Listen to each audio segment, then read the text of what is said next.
Praise the Lord. Thank you sa awiting yan. Salamat sa Panginoon at salamat kay Mr. Warlin at sa pagtugtog ni Ma'am. Galatians chapter 1 verse 1 to 5. Okay, tindog palihog. Basahin natin ng sabay-sabay. Galatians chapter 1 verse 1 to 5. At happy birthday kay Kuya Julius Puntugon. Ito ang among pinakakuya sa Caloocan City. At lahat na nag-celebrate ngayong November. Happy birthday sa inyo. God bless sa inyo lahat. Ngayon ay November 14, 2021. Galatians chapter 1 verse 1 to 5. Read. Begin. Paul, an apostle, not of men, neither by man, but by Jesus Christ and God the Father, who raised him from the dead, and all the brethren which are with me, unto the churches of Galatia. Grace be to you and peace from God the Father and from our Lord Jesus Christ, who gave himself for our sins, that he might deliver us from this present evil world, according to the will of God and our Father. To whom be glory forever and ever. Amen. Let us pray. Our Heavenly Father, maraming salamat po sa araw na to. Salamat po sa awitin. Salamat po sa inyong presensya, Banal na Espiritu. Ito po ang manguna sa amin, bisan sa iyong salita na mahayag. Ikaw po ang maggabay sa bawat isa, magbigay ng unawa, maging sa iyong lingkod na gamitin. And we pray, Father, i-bless mo rin yung Panginoon spiritual, maabot po ang spiritual needs ng iyong mga anak sa online, sa Facebook, sa YouTube, ngayon dito sa on-site. At ito po ang magwalati, healing kay Nay Heidi at kay Sister Nodulin at sa bawat isa, Panginoon. Pagpalaan niyo po, Panginoon, si May Heidi Damili, Sister Pen, Sister Monique, si Linlin Papa, si Jumar, si Petit, si Edgar Sibong, ganun si Sister Warlin, and Norlin, kanyang mga pamangkin na maligtas. We pray si Angging, Hana Gigi, Dino nila si GR at yung si Sister Remy Alibuga, Panginoon, si RJ, pagpalaan naman, Georgie, at yung mga naka-attend dito, pagpalaan nyo rin, Panginoon. Magot sila spiritual, saan man silang lugar, si Julian, si Vanessa, Panginoon. At maging ang Neighbors family, Panginoon, revival sa Panginoon. Maraming dalayan, pasalamat sa Panginoon ng Panginoon Jesus. Amen. Thank you. Please be seated. Ang title ngayong araw na to, November 14, 2021, When God Chooses You.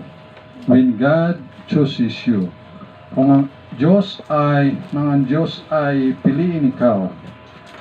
God chose Paul in verse 1. Sabi dito, Paul, an apostle, not of men, neither by man, but by Jesus Christ and God the Father, who raised him from the dead. Kaya dito ay pinili ng Diyos si Apostol Pablo sa verse 1. Also, God chose us despite of our sinful lifestyle and worthy of hell. Worthy of hell tayo. God is good and great. Amen? God is good na tayo ay binigyan ng biyaya at tayo naligtas. Paul, Ben, ibig sabihin ng pangalan niya ay small or humble. His first name, Saul, Hebrew origin, Saul, meaning as for from God. An apostle meaning they had been with Jesus. Ibig sabihin ng apostle dito ay they had been with Jesus. Kaya pag may mag-claim na siya ay apostol sa time natin, yan ay piki na apostol. Dahil yung apostol, ang meaning niyan ay they had been with Jesus. Sa 1 John 1:1. Sabi sa 1 John chapter 1 verse 1 ay ganito po ang meaning ng apostle. 1 John chapter 1 verse 1, that which was from the beginning, which we have heard, which we have seen with our eyes, which we have looked upon, and our hands have handled of the word of life. So dito ay nakita ng aming mga mata, sabi ng apostol Juan, ni Apostle John the Beloved. Kaya apostle mean they had been with Jesus. Apostle not of men, hindi ng tao, neither by man, but by Jesus Christ and God the Father, who raised Him from the dead. So makita natin dito na yung God the Father raised Jesus from the dead dito mismo sa nabasa nating verse 1. Pero alam natin na ang God the Son, the Lord Jesus Christ Himself, ay raised Himself. John chapter 2 verse 19 to 21 yan, na ang God the Father ay binuhay niya si Lord Jesus Christ. Ang God the Son, si Lord Jesus, ay binuhay niya rin yung kaniyang sarili. Sa John chapter 2 verse 19. John chapter 2 verse 19. Ano sabi sa John chapter 2 verse 19? Jesus answered and said unto them, Destroy this temple, and in 3 days I will raise it up. In 3 days, I will raise him up.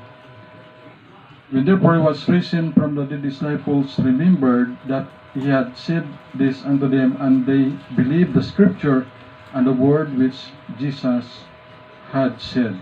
So dito sa verse 19 hanggang 22, but he speak of the temple of His body. Kaya sabi ni Jesus, destroy this temple and in 3 days, I will raise it up. So, ang namin dito ni Jesus, but he speak of the temple of His body. Kaya si Jesus mismo, binuhay niya yung kanyang sarili.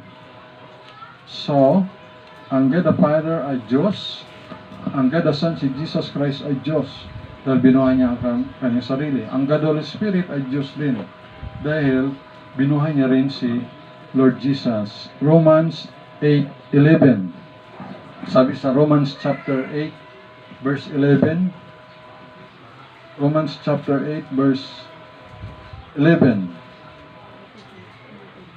Sabi dito ay ganito po sa Romans chapter 8 verse 11. But if the spirit of him that raised up Jesus from the dead dwell in you, he that raised up Christ from the dead shall also quicken your mortal bodies by His Spirit that dwelleth in you.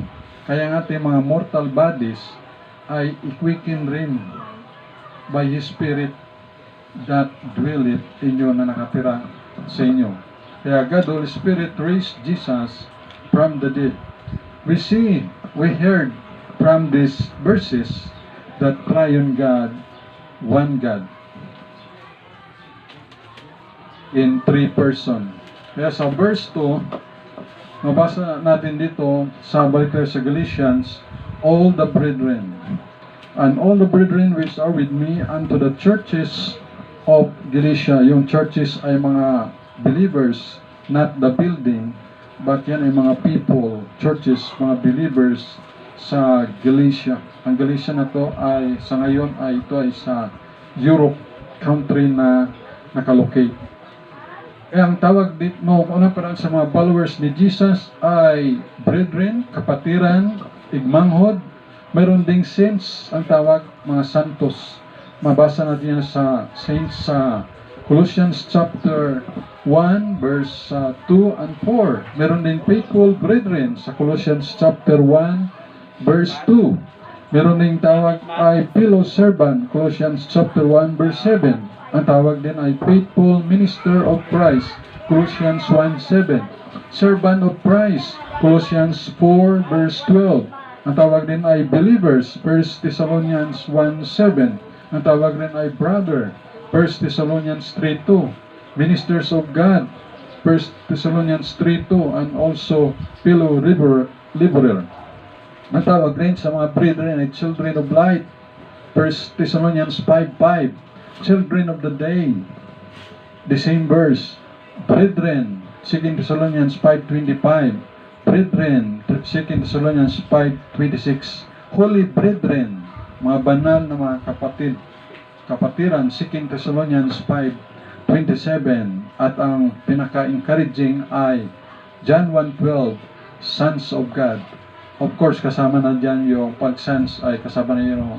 Mayroong verse rin yan na yung daughter, sons and daughter of God.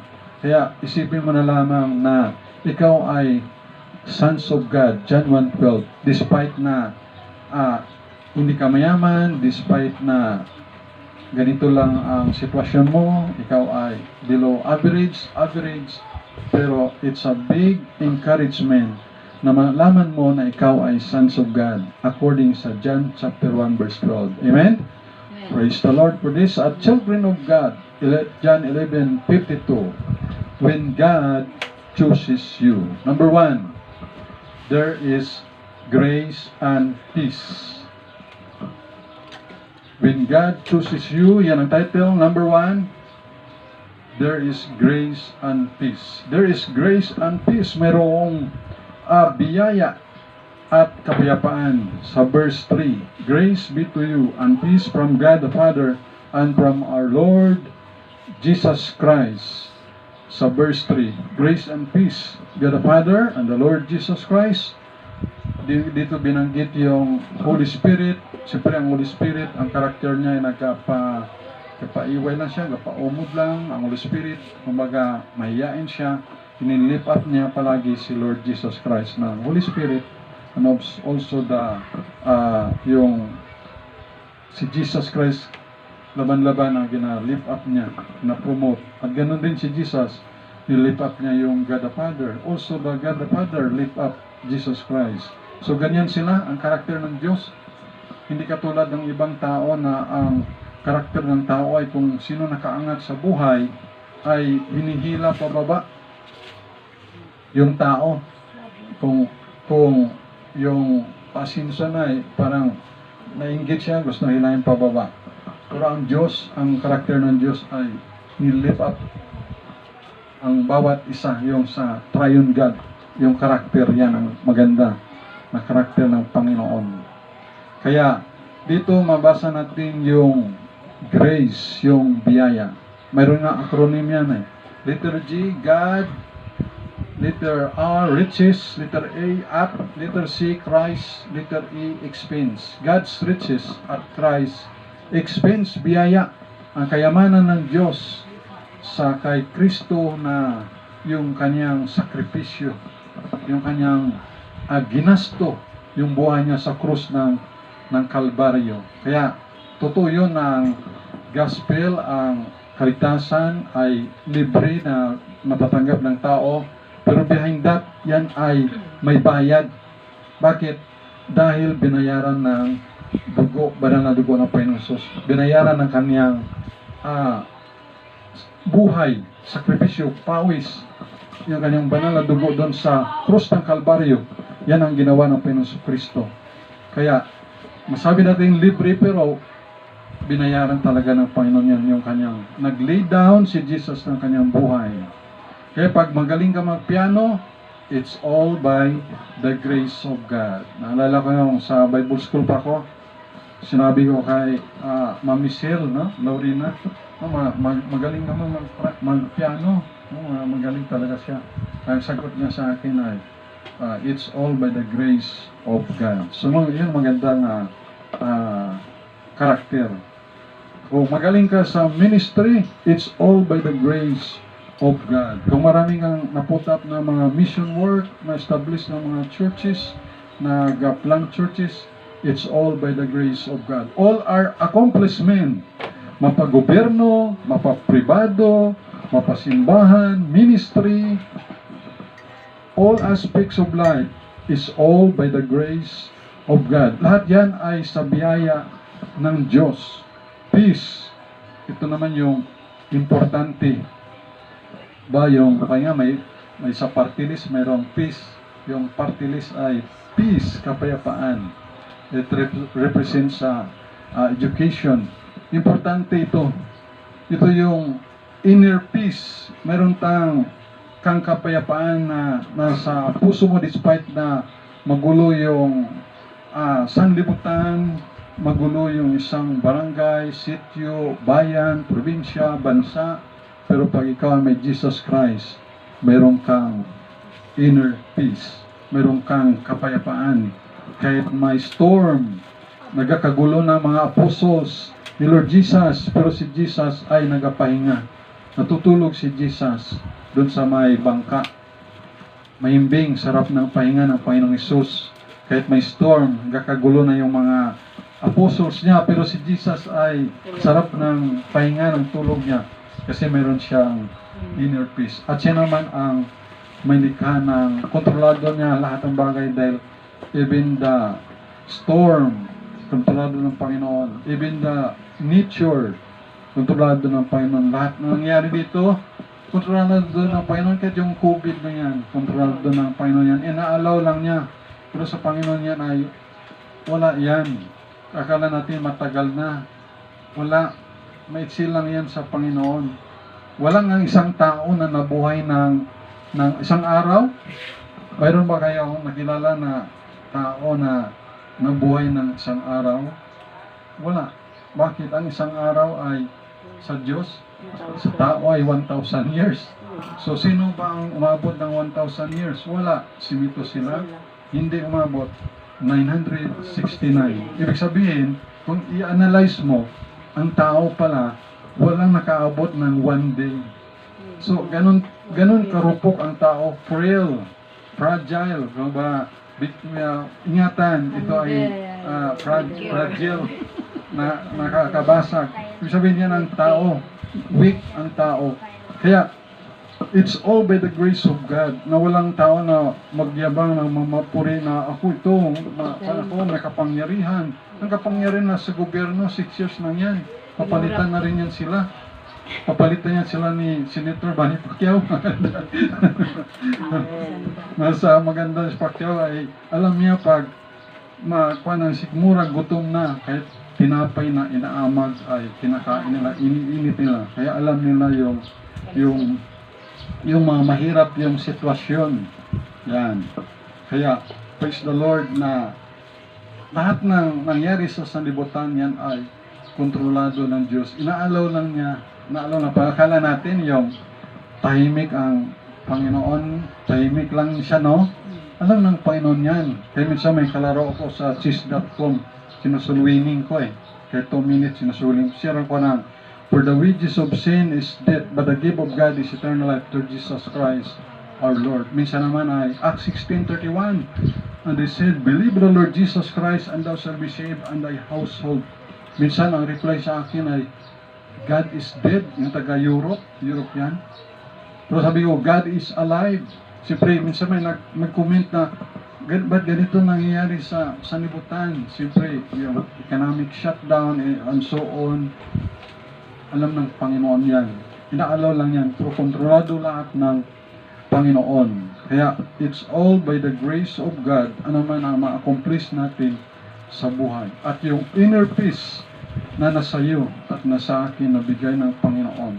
Kaya si Jesus ay sarap ng pahinga dahil kontrolado yung lahat ng nangyayari. Kahit mga missionaries, kahit restricted areas yung lugar, bawal ang lugar na kanilang napuntahan. Illegal mag-worship sa Diyos, kahit ganito, illegal ito sa ibang bansa. Illegal imagine mo, mag-worship sa Diyos, illegal, pero ang magsugal, legal. Ang prostitution, legal. Sa Thailand, ang prostitution, legal. Pag mahirap yung mga magulang doon, ang kanilang pamilya, pag meron silang dalaga na mga babae, ang ginagawa ay dinadala sa city at inaalaw ng gobyerno na maging prostitute for the sake lang na makaangat ang buhay nila sa financial. Legal. Kaya nga, ni-research ko talaga yun sa Thailand at totoo naman talaga. Ang dami sa Thailand. Tinanong prostitution in Thailand. Lalabas yan, ang daming video. Ang dami rin. Parang yung sa Maynila rin sa mga iskinita o sa mga mataong lugar, mga Ermita o Pasay, may mga portion dyan, Manila, na ganyan. So, ganun. Kaya, pero ang pagsimba sa Diyos ay illegal sa ibang mga lugar. Pero despite na pumunta ang missionary doon, meron pa rin silang peace within, inside their heart. Amen? And then number 2, ang title?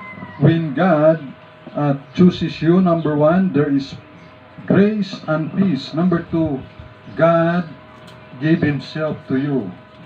Verse 4, God gave Himself to you, who gave Himself for our sins.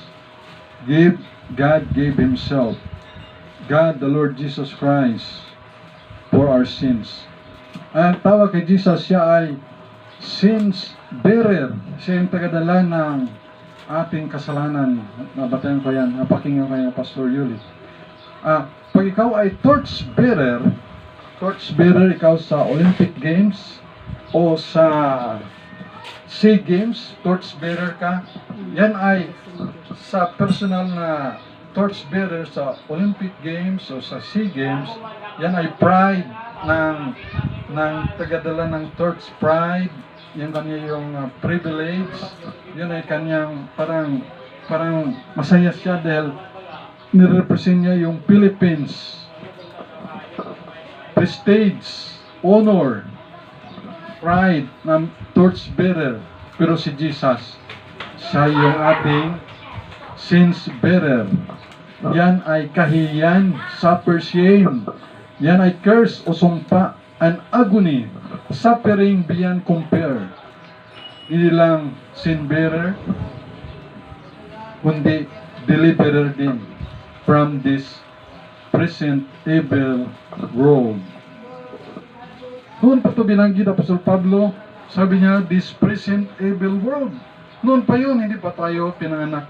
Until now, kaya ang Bible ay talagang updated pa rin eh.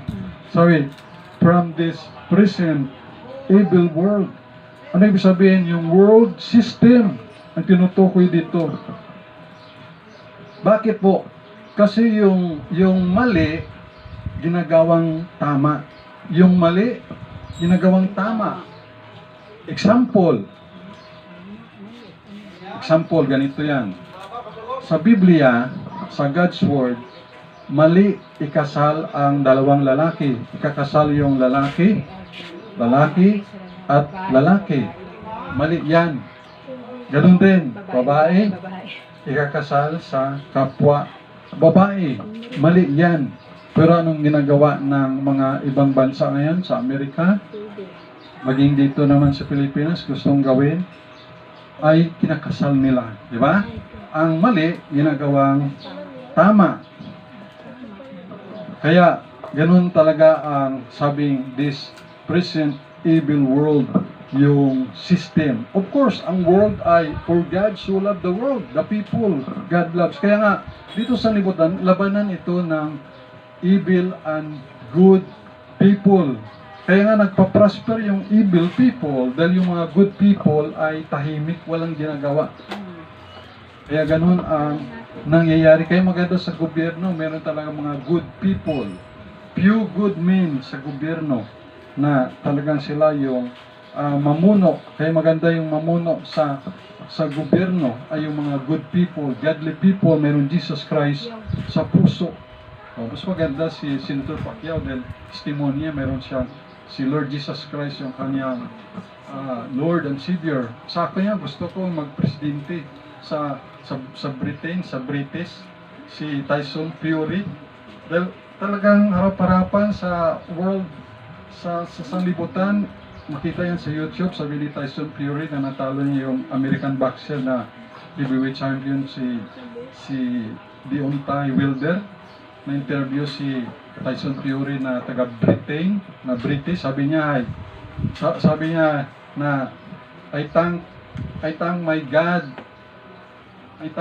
and my Savior, the Lord Jesus Christ. Imagine sa audience niya, kung doon man yun sa Las Vegas, Nevada, at naka-televise, talagang bukang bibig siya na si Lord Jesus Christ yung kanyang God and Savior, Lord Jesus Christ. Pero ang background pala niya, ikon din siya. Meron siya mga background na sinful man, talagang depressed, pero dahil sa kay Lord Jesus, nagwan siya, naka-recover, at hindi lang nag-boxing siya, kundi dinadala pa niya yung Panginoon. Minsan nga, interview sila, sabi ni Wilder, kumbaga ang Diyos niya kasi ay mga ancestor, mga spirits. Ay sabi ni Tyson Fury Kumbaga, your God is not my God. Iba ang Diyos mo, ang Diyos ko si Jesus Christ. So iba ang Diyos mo, yung mga ancestor, mga spirit. Tapos ay, sabi man ni Wilder, your God against my God. So, your God against my God, ibig sabihin yung lalaban tayo, kaya yung Diyos mo at aking Diyos may laban, and then boxing na sila. Pag boxing nila, ayun, talo si Wilder. Kahit si Tyson Fury palagi knockdown, pero kaulihan na knockout niya si Wilder. Kasi hindi pwedeng mapahiya yung, although wala namang anong business ng Diyos yun sa laro yung boxing, inyo yan. Pero pag binanggit mo yung pangalan ng Diyos, hindi pwedeng sasali ang Panginoon. Punta mo na natatalo sila. O katulad na si Turman. Ikaw man na Pacquiao, quote ka ng mga verses, tapos nasabi, i-crucified, parang ipapako pa kita. O ano, basta may nabanggit siya doon. Kita mo, personal pa lang, tomba na si Turman. Bakit? Kasi binanggit niya na. Pero nito kay Ogas. Si Ogas kasi Katolik siya, panguro siya. Tapos, siya, nalipay makalaban niya si Pacquiao. Chance siya, privilege niya. Pero hindi siya gayabang ba? Ang mga follower ni Pacquiao, yung pabor kay Pacquiao, sabi sila sa comment na, ikaw Ogas, maghugas ka ng mga plato, ikaw mga negative ba ng boboli, matalo tuloy si Pacquiao. So, ganun. Kaya, ang Panginoon talaga ay hindi yan tatahimik pag included na yung pangalan niya. Kaya na kumbaga. Ididepensa talaga. Proven na yan. Marami na yan. Ano sabi ng may-ari ng Titanic? Kahit ang Diyos, hindi kayang palubugin ang barkong ito na Titanic. Kahit ang Diyos, hindi kayang palubugin to. Ano nangyari? Nalubog yung Titanic. Kasi sabi niya, kahit ang Diyos daw. Sabi naman ng isang kandidato kung di mo kamali, sa Brazil,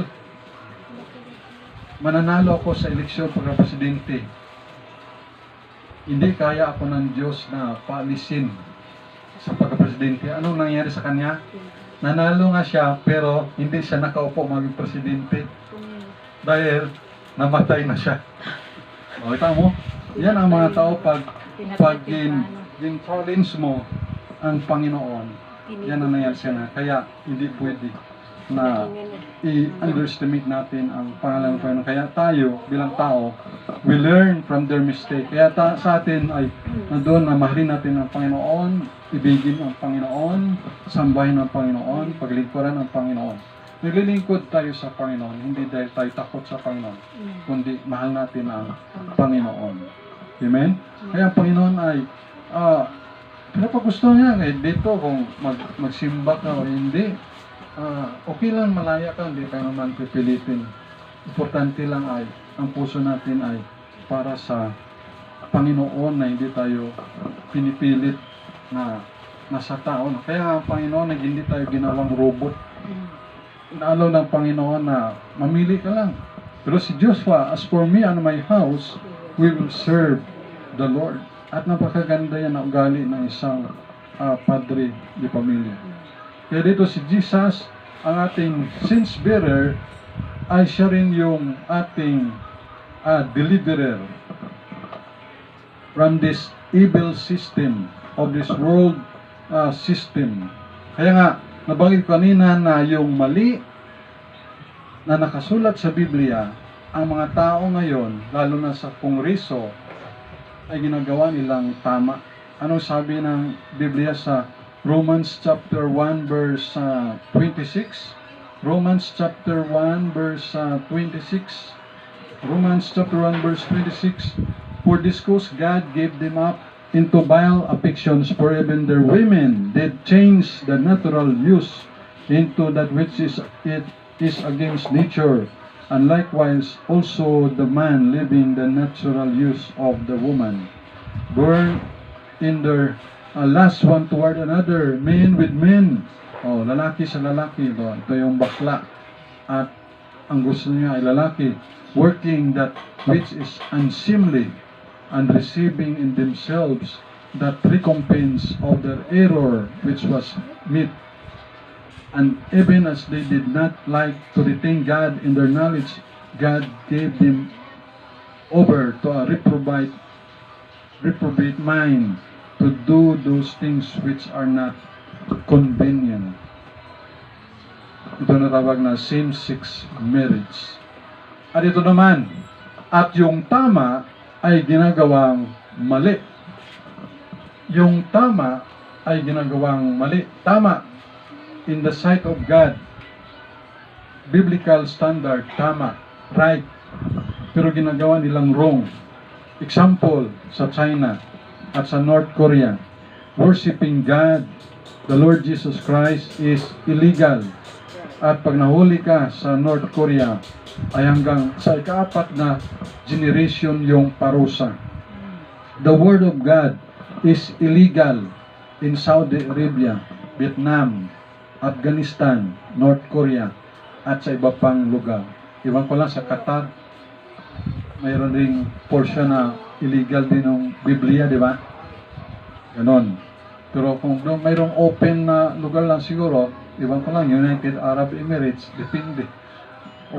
Pero mostly, ang Word of God na yan ay tama, ito ay inspired Word of God, the Holy Spirit ang author, ito ay tama, ito ay nagpabago ng buhay.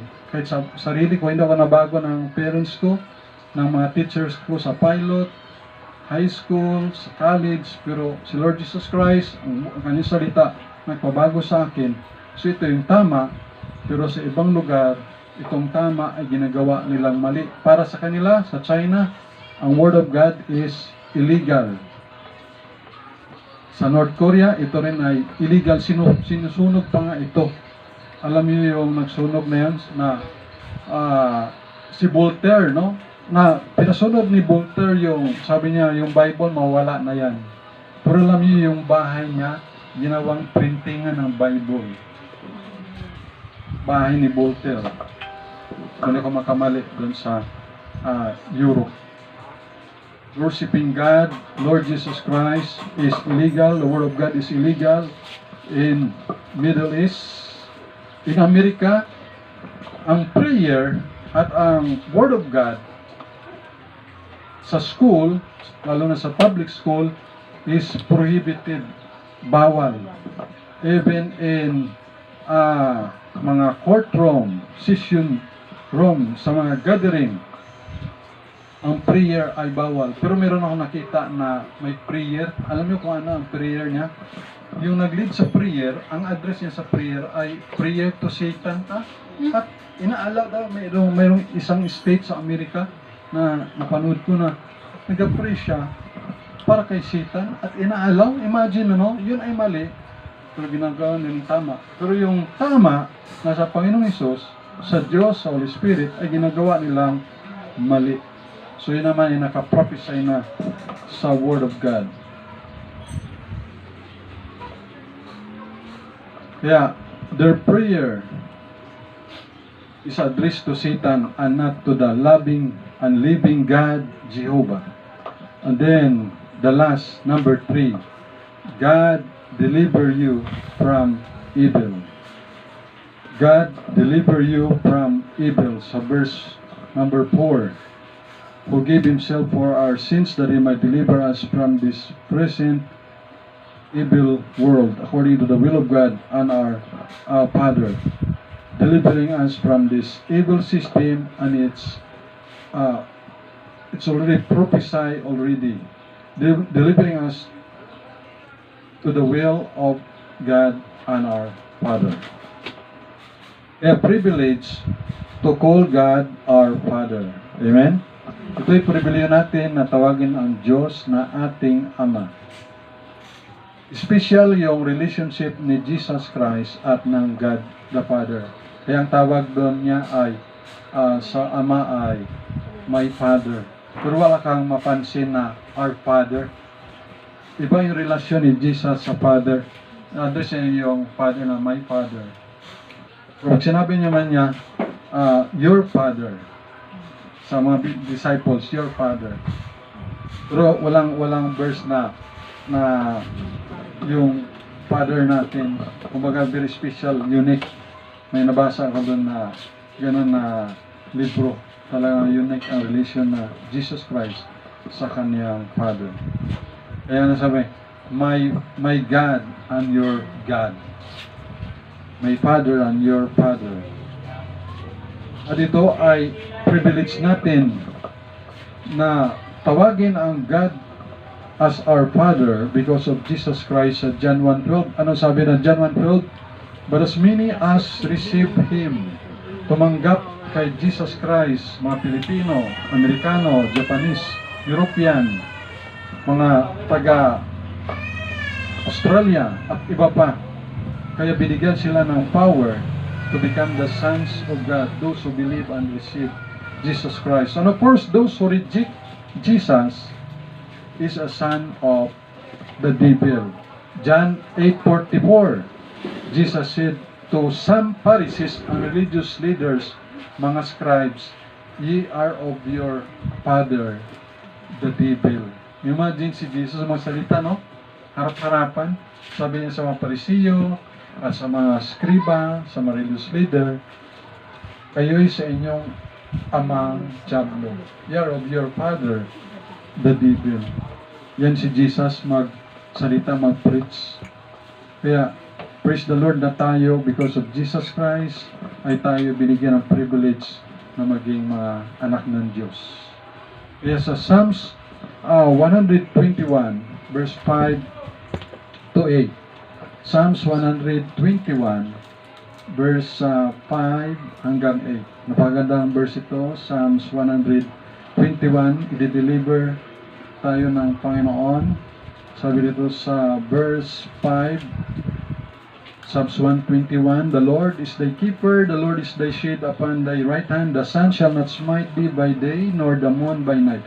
The Lord shall preserve thee from all evil. Amen. The Lord shall preserve thee from all evil, He shall preserve thy soul. The Lord shall preserve thy going out and thy coming in, from this time forth and even for evermore. When God chooses you. When God chooses you, number one, there is grace and peace. Amen? O may biyaya talaga, pinilitan ng Diyos. Isa atin lang dito, isa 14 times na lipat-lipat. Siguro, iba nun, pagod na. Pagod na, no? Sino, lipat-lipat ka from, ang una sa Purok 4, una, Purok 4. Tapos sa Purok 1, una sa computer shop. Pangaywa. Tapos sa Kimpuluta. Nakadalawa doon sa harap at doon sa likod ng Grinta. Tapos doon pa sa may Sanyatsin. Tapos another, sa tabok naman ng kay sa Kimpo Building. Tapos doon naman sa Tambilina. Tapos doon naman kay Sarabia. Tapos balik man sa Purok 4. Tapos Purok 1 man. Tapos naglinabuan Norte. Tapos balik umaniya. Tapos ay Briones man. Ang dami na. Pero kakapagod sa totoo lang, pros, dahil sa grace, biyaya ng Panginoon, ay tuloy-tuloy lang. Minsan, may sakit si nanay, may sakit si Mama Nalin, o ang bata. Minsan doon nakasimba na sa St. Jude Hospital. Kung sila lang umaabutan ng linggo, doon lang magsimba. Minsan kung may bagyo, doon lang magsimba. Kaming apat lang sa housing. Kahit saan lang, nagawang simba din, naman building, kundi tao. Ganun, kaya ang plano ko sa housing na bawat block, yun, magturo sa mga bata about kay Lord Jesus Christ, magsimba, magturo lang. Salamat yan sa Panginoon at pinili ako ni Ma'am Loli Espino na interim president. 3 president dun 3, akin ang hawak yung block 7 hasta 13. Iba yung president sa block 1 hanggang 6. Ang hawak niya 155 siguro ka-household. Ang basta rin karon, ang aking na household 151 at sa phase 3 siguro mga less than 100. So dahil 400 units, isipin mo yun na privilege na ginawa tayo doon na mag-lead. Tinanggap ko naman dahil isa rin naman plano ko makatulong sa kanila, hindi lang maturuan, ako yung taga-pamagitan sa mga beneficiary na mga mahirap patungo sa mayor. Parang ako, kung anong hinaing nila sa basura, hinaing nila sa mabilis magpatakbo ng mga motorsiklo, hinaing nila sa livelihood, hinaing nila sa drainage, hinaing nila pati sa CR, hinaing sa lahat na mga gabidyuking, sa mga malasinggiro, Inaway. sa mga away, sa mga halos parang mini barangay captain na dating. Lahat ng hinain nila sa internet, hinain nila, mahina ang wifi sa mga bata, lahat ng hinain nila papaabot doon sa kay Engineer Marlo at kay Mayor Latsika. So, yan ang another ministry naman. Gusto ko may meeting kami ngayon doon, may meeting ulit para ikaw naman ang urban poor. Kalang may seminar naman doon ang may alas 2 sa Bulwang, kaya very kwan talaga ang schedule, very busy. Ang dami pang mga ministry at mga gagawin. Pero tuloy lang. Nakapagod, pero dahil sa biyaya, it's by God's grace at kapayapaan na binibigay sa atin ng Panginoon. At wala namang sweldo. Pero patuloy lang because of the grace of God, because of our Lord Jesus Christ. God gave Himself to you. Yan ang number 2. Number 3, God deliver you from evil. At talagang dinideliver tayo ng Panginoon sa lahat ng kasamaan. Amen? So, praise the Lord. Glory to God. Amen? Kaya sa verse 5, sabi doon, sa Galatians chapter 1, verse 5, na ang glory, to whom be glory forever and ever. Amen. Glory belongs to God. Si Herod, ginclaim niya yung glory ng Diyos sa Acts chapter 12, verse 21. Pinatay siya ng angel of the Lord. Kanya sa Acts chapter 12, verse 21. Dahil inangking niya yung glory na nasa Panginoon ni Herod, anong ginawa ng angel sa kanya? Pinatay siya. Sabi sa Acts 12, verse 21.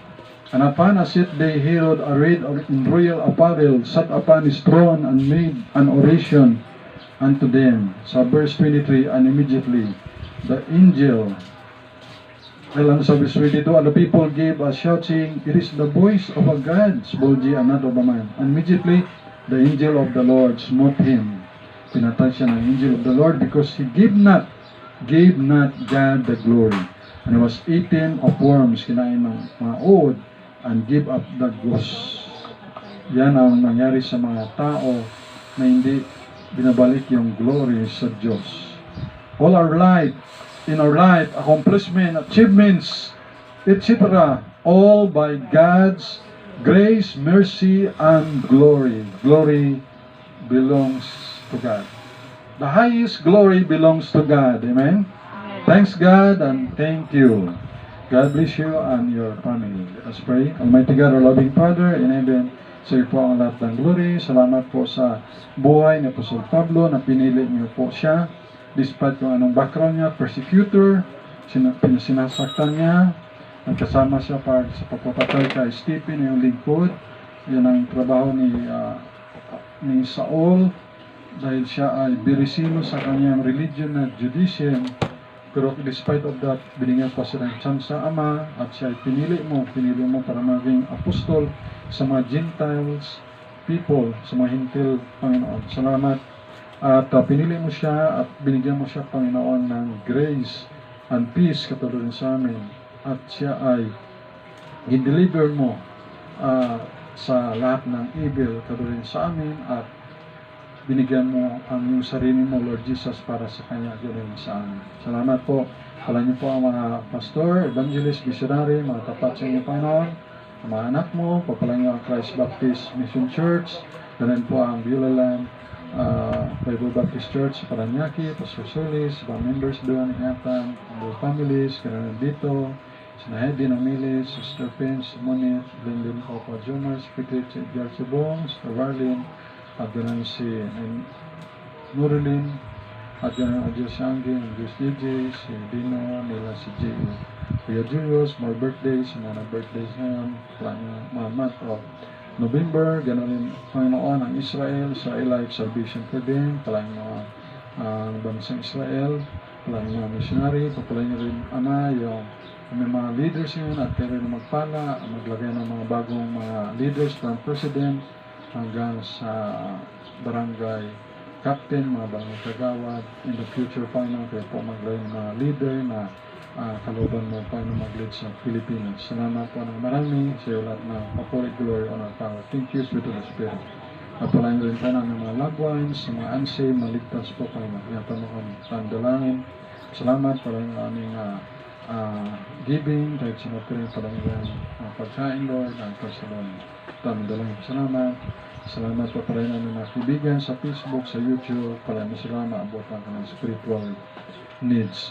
Ngayong umaga, kung hindi mo alam saan patutungo ngayong kaluluwa pa ikaw ay bawian ng buhay, napakadali lamang, letter A, letter B, letter C. Para ikaw ay maligtas, letter A, admit, lahat tayo, we are all sinners. Letter B, believe on the Lord Jesus Christ and thou shall be saved. And letter C, choose to receive by faith Jesus as your Savior. Repent of your sin, pagsisya ng kasalanan, at buong puso na tanggapin mo by faith si Jesus, receive Jesus into your heart by faith. So, please, sumunod ka lang, repeat after me with all your heart sa short sinner's prayer. Lord Jesus, inamin ko, I admit I am a sinners, forgive all my sins, I repent for all my sins. I believe in you, Lord Jesus, you died on the cross, buried and rose again after 3 days. This day, I receive you, Lord Jesus, into my life, into my heart, as my personal Lord and Savior. I entrust to you my life, my soul, for salvation. Thank you for saving my soul. I believe in you, Lord Jesus. In Jesus Christ's name, thank you, sweet Holy Spirit. And thank you, Father, for the gift of eternal life. In Jesus Christ's name, amen. Amen. Thank you. God bless. Amen.